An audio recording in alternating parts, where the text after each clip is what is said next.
Hey everybody, back for Penn's Rapid Reaction. Again, I'm Matt Geika. It's been about a week and a couple of days since the last time we talked. Out of town for spring break. Actually, I was in Pittsburgh, first Penn's game in person in just about a year's time, and first one in Pittsburgh in 3 years. And got to see another Malkin hat trick. The last two games, in fact, I have seen at PPG Paints Arena. Malkin has scored 3 goals, but that was last weekend. Tonight, the big news: the Penguins are in the playoffs as they dispatch the New Jersey Devils. A fairly game effort from the Devils, who are out of the playoff hunt and are looking ahead to next season.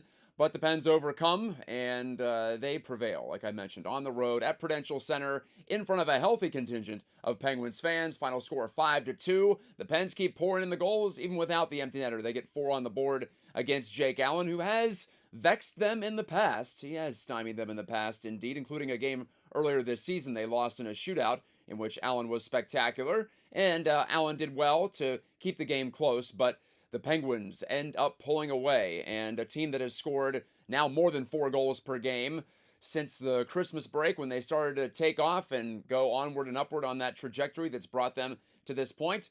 They clinched the postseason. This high-scoring Penguins outfit, the highest-scoring team of the Crosby-Malkin era, believe it or not, it's still kind of wild to think about. Yes, a little easier to score these days, and it is more of an offensive era in the NHL ever since right around the pandemic. As you see, goal totals go up for games on an individual basis, and also across the league, save percentages going down as shooting percentages rocket upward. But the Penguins, maybe a good example of a team that can succeed in the current scoring environment, as they're not great defensively. We can put that out there. They're not great in net when you talk about the goaltending skill, but they have been good enough in both of those areas to win a heck of a lot more than they've lost, at least in terms of regulation results, as the Penguins are now 40-22-16. So the 16 overtime points with their losses in the shootout and overtime, they add up, they help out. But let's not forget, the Penguins have won 40 times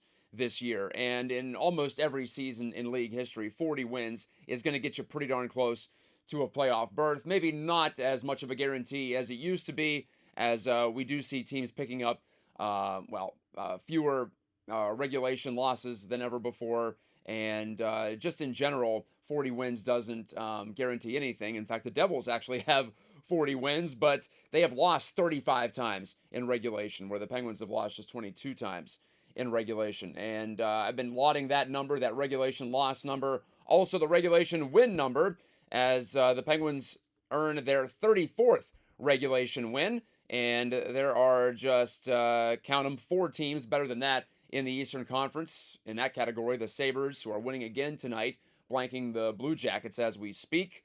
The playoff desperate Blue Jackets may not be getting in, as they've just been jumped by the Islanders. The Flyers also losing, and that's relevant to the Penguins tonight, because if the Flyers do lose this game at Detroit, and as of right now, looking at it, it's 6-2 Detroit. So with 5 minutes left to go in the third, I think we can call that a Red Wings win. The Red Wings needed that one desperately too. So they'll stay alive just barely in the playoff chase. But the Flyers will now fall looking like 6 points behind the Penguins at the end of the night, with just 3 games to play for each of them. So that guarantees the Pens will be the home team in the playoffs. Not only ending that 3-season playoff drought, but they'll also have home ice advantage in the first round as the guaranteed number 2 seed in the Metropolitan Division. So the Penguins end up winning 5 of their last 6 after that tough loss against the Dallas Stars at home a couple of weeks ago. Well, first of all, you got to talk about the pivot point of this entire season, the back-to-back wins in the back-to-back days against both the Islanders on the road and then the Red Wings at home. Then the Pens, well, they fall in regulation to the Tampa Bay Lightning, one of their worst games, I would say, one of their worst focused efforts since the Olympic break, if not the worst. But just a blip on the radar, as it turns out, as they sweep the Florida Panthers at home, pouring on the goals there. Another huge output in the offensive side, including the 9-goal performance in that first game against Florida, to really put some separation between them and the teams chasing them in the standings. They finish up that sweep this past Sunday. They get 3 days off, and the Pens haven't done great, or it hasn't felt like they've done great. I think they've been pretty much average when it comes to 3 games, or 3 days, or 4 days off between games. And the Devils came at him hard in the first period tonight, no doubt about it. But Brian Rust scores the opening goal on a sick pass from Yegor Chinikov. Chinikov also scores a goal. Yevgeny Malkin gets a goal and an assist. I think Chinikov ended up with 3 points. Yes, he did, to lead the Penguins in this one. Crosby with a couple of assists. Erik Karlsson, maybe not his best game, but he ends up with the empty netter to polish off the victory, which is quite fitting considering just a couple of days ago he was named the Penguins team MVP, and I think richly deserving of that. Also deserving of the goal that officially puts it on ice and puts the Penguins back in the playoffs. So we'll see Erik Karlsson in black and gold in the postseason for the first time. Also making their first playoff appearances will be Yegor Chinikov, will be Ben Kindle, of course. Not the first for Anthony Mantha or Tommy Novak or Ricard Raquel or even Noel Acciari or Justin Brazeau, but their first appearances with the Penguins, of course. First Pens playoff appearances for Ryan Shea, for Parker Wotherspoon, for Connor Clifton, Sam Girard. So it's going to be a new look Penguins team in the postseason, whether it be the Philadelphia Flyers, still likely to be the Flyers in the first round. Could still be the Islanders. Islanders beat the Leafs tonight in their first game under their new head coach, Peter DeBoer, as they fired Patrick Waugh with 4 games to go. Seems like a trend in the NHL this season. So could still be the Isles, could be the Flyers. Outside chance it's the Blue Jackets, but they lost tonight or are losing to the Sabres 5-0 in the third period. So the Jackets are going to stay a couple points behind the Flyers, even if the Flyers do end up losing that game. So that third and final spot in the Metro is still very much undecided. But what is decided, and what is a relief for all of us, with 3 games to go, the Penguins have locked it up. So what do you want to talk about? What stood out to you from this game, or really the last stretch here, the last, I would say, 10 to 12 days, in which the Penguins went from nearly a coin flip to make the playoffs for a bit. They were bouncing around that third spot, that first wild card spot, that second wild card spot.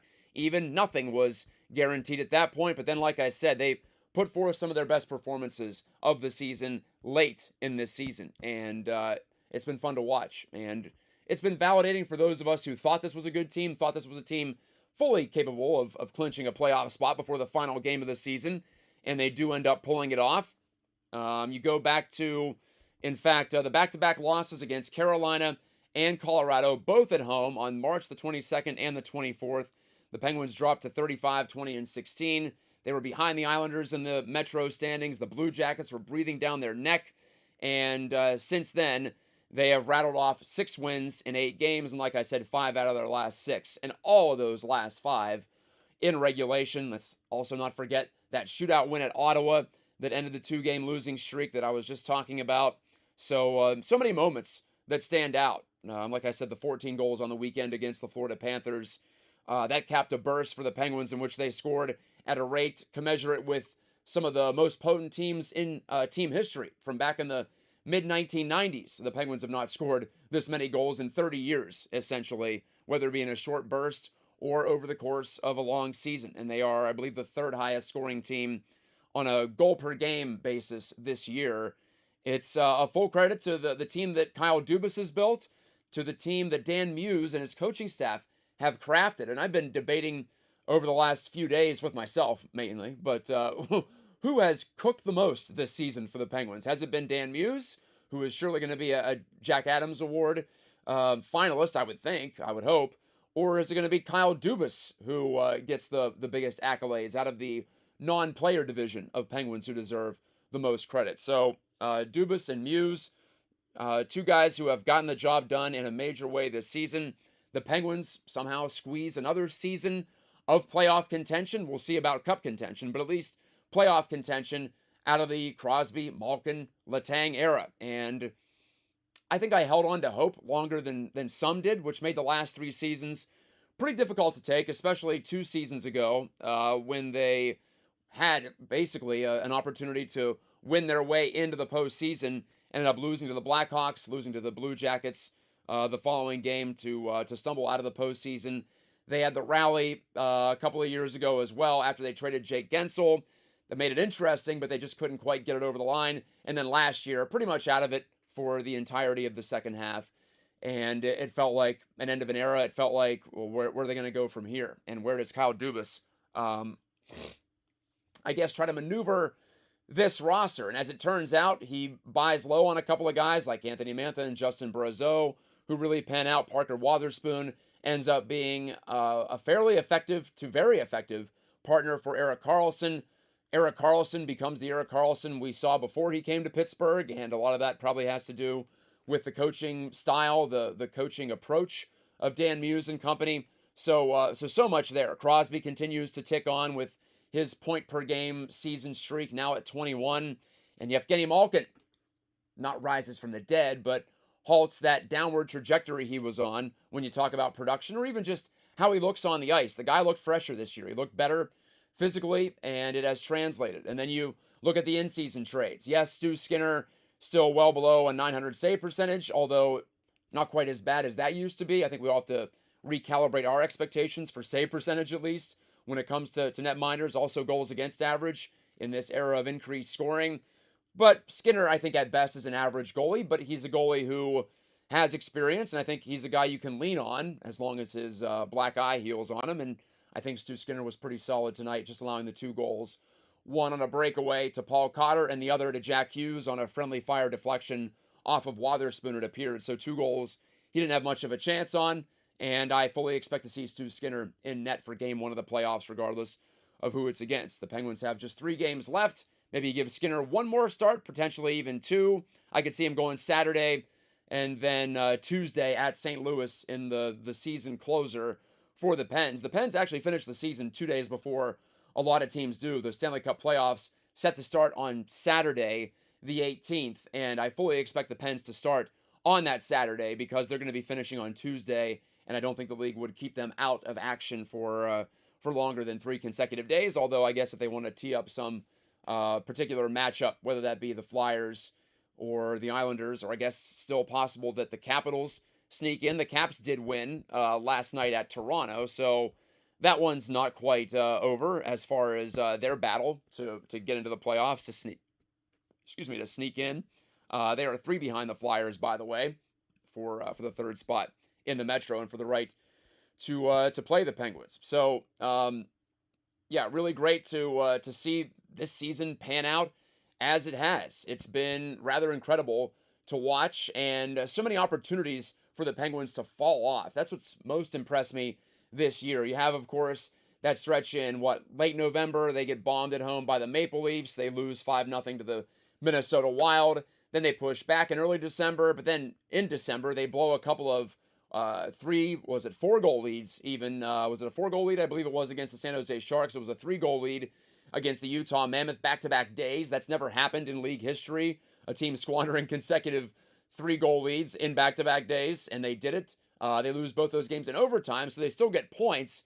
And I suppose that is maybe the takeaway, is even when they were on a downward streak, even when they were, I don't want to say spiraling, but struggling to keep their heads above water, they were still getting points. They weren't losing a ton in regulation, with the exception of right before the Christmas break. That break did them wonders. They came back. They blew out the Blackhawks.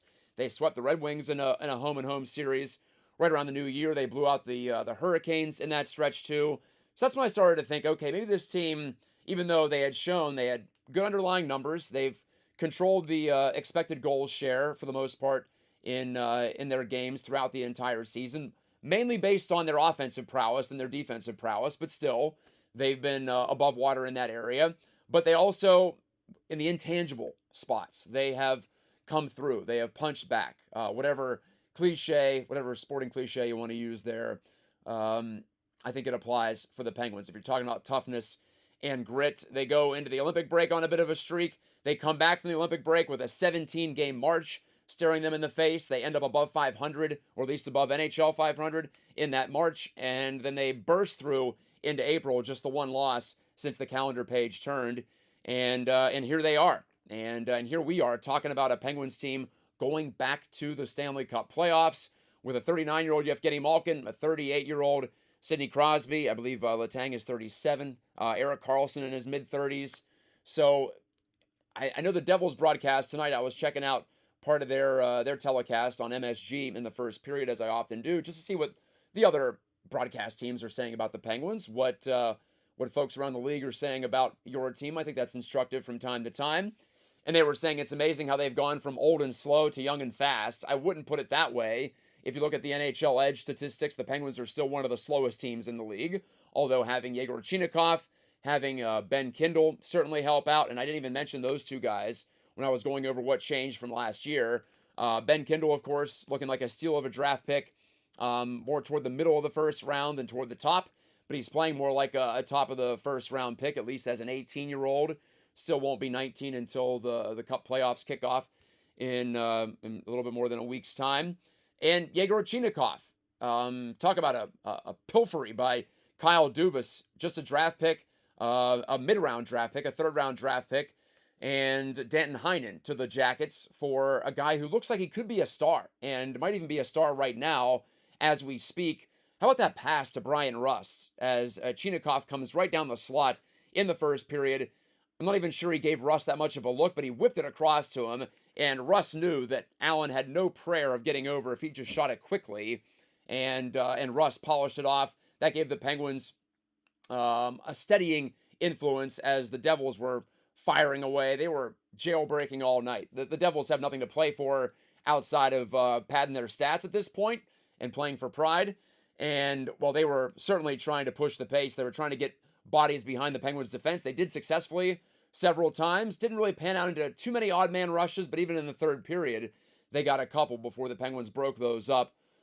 Jack Hughes leading several of those chances down ice, several of those rush opportunities. And there might not be a scarier player in the NHL off the rush. Maybe McKinnon and McDavid, and then Jack Hughes possibly third.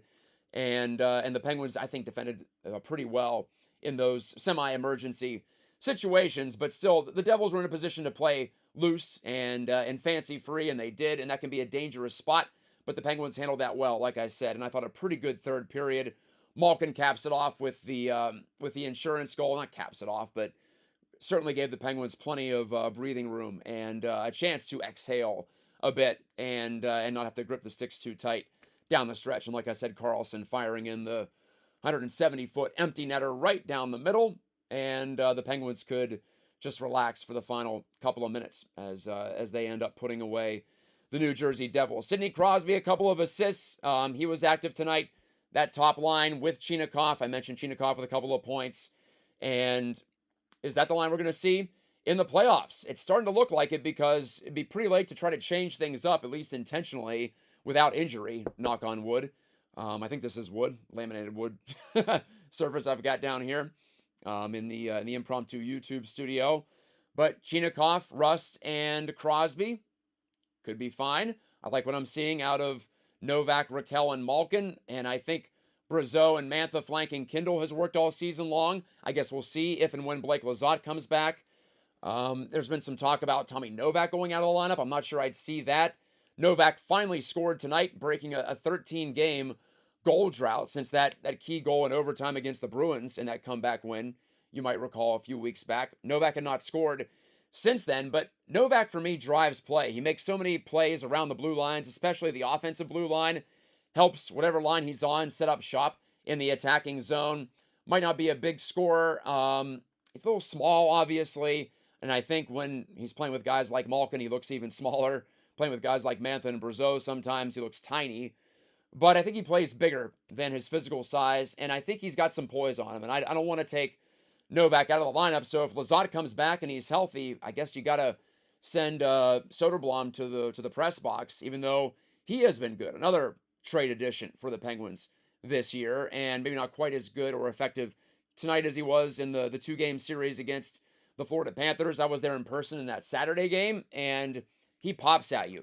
He certainly stands out on the ice when he's playing his game, throwing the body around, which he didn't do very much in Detroit, playing inspired, of course. So if it's adrenaline, I hope it continues to last. Why wouldn't it?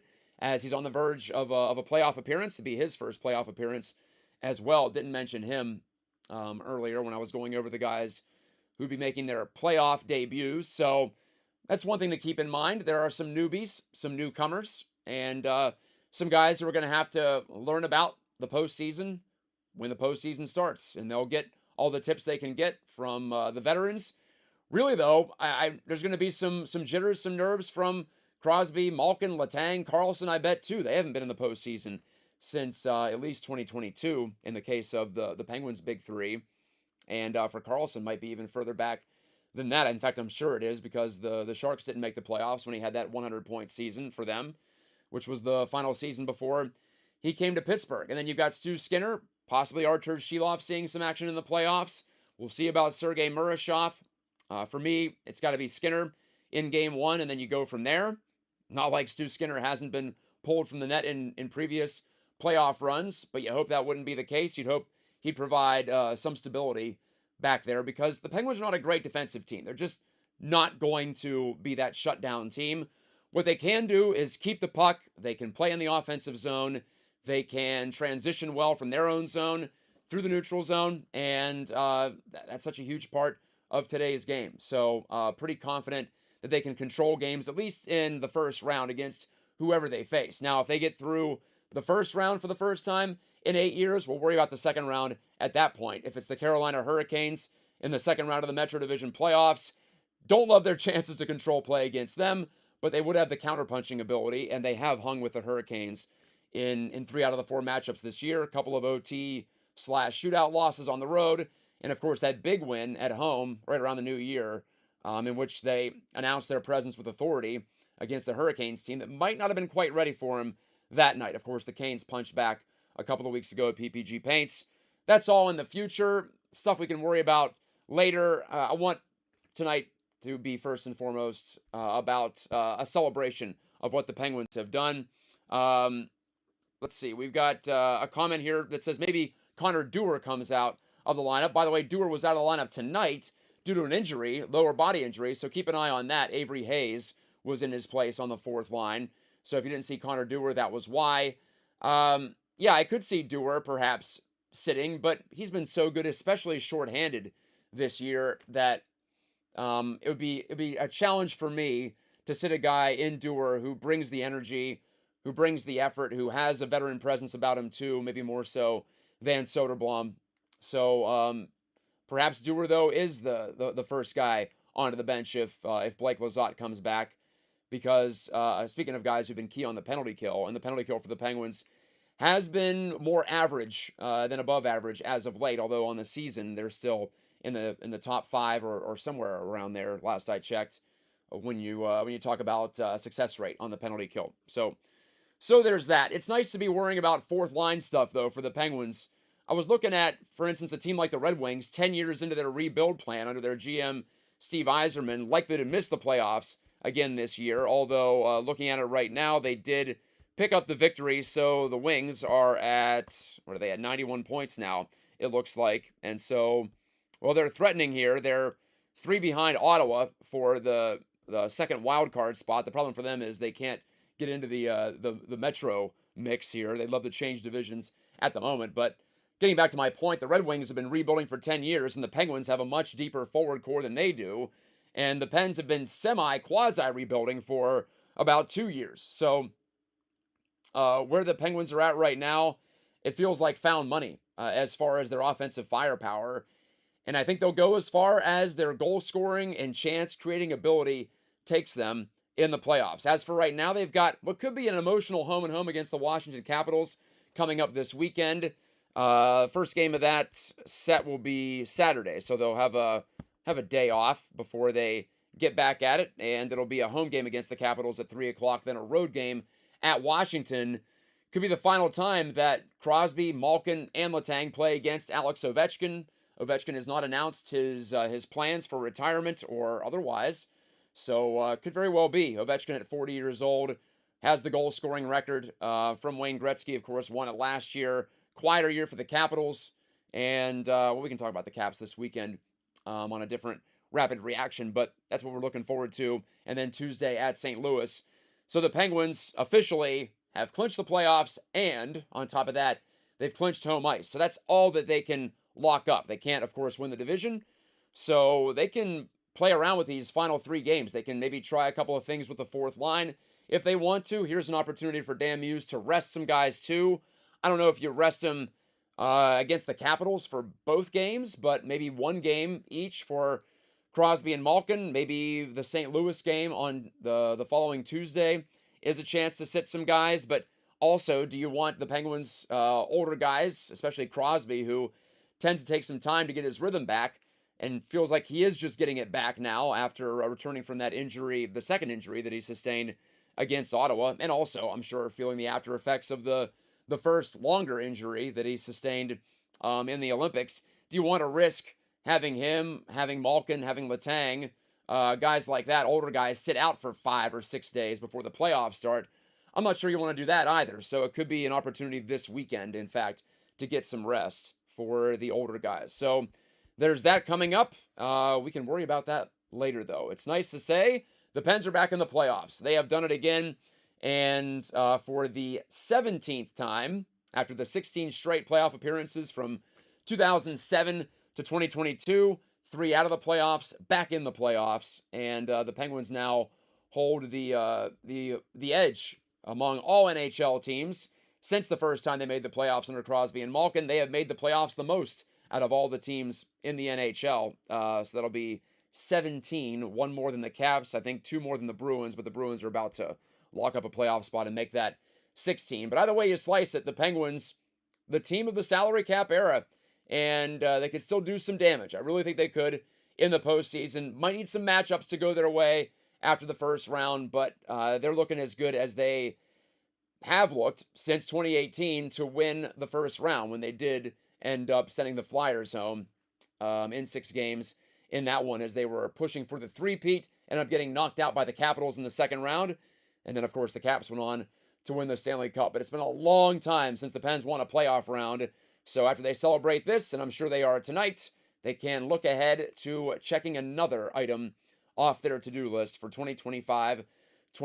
I'll be honest, before the season, I thought much more likely they finish in the lottery or even bottom 5 than make the postseason, but they end up clinching it with 3 games to go. How about that? So it's a good time to be a Penguins fan. When is it not a good time to be a Penguins fan? We've always got something to look forward to cheer for, to anticipate, to think about, to discuss.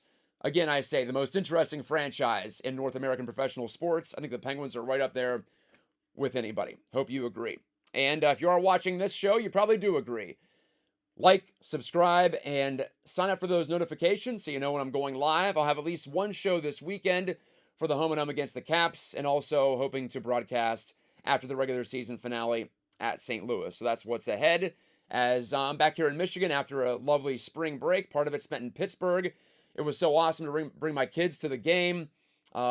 Second game at PPG Paints Arena for my 2 sons, Lucas, who's 9, and Henrik, who's 5. They're both Penguins fanatics already, and big hockey fans in general. So full circle moment. The team of my youth has become the team of my middle age in this case.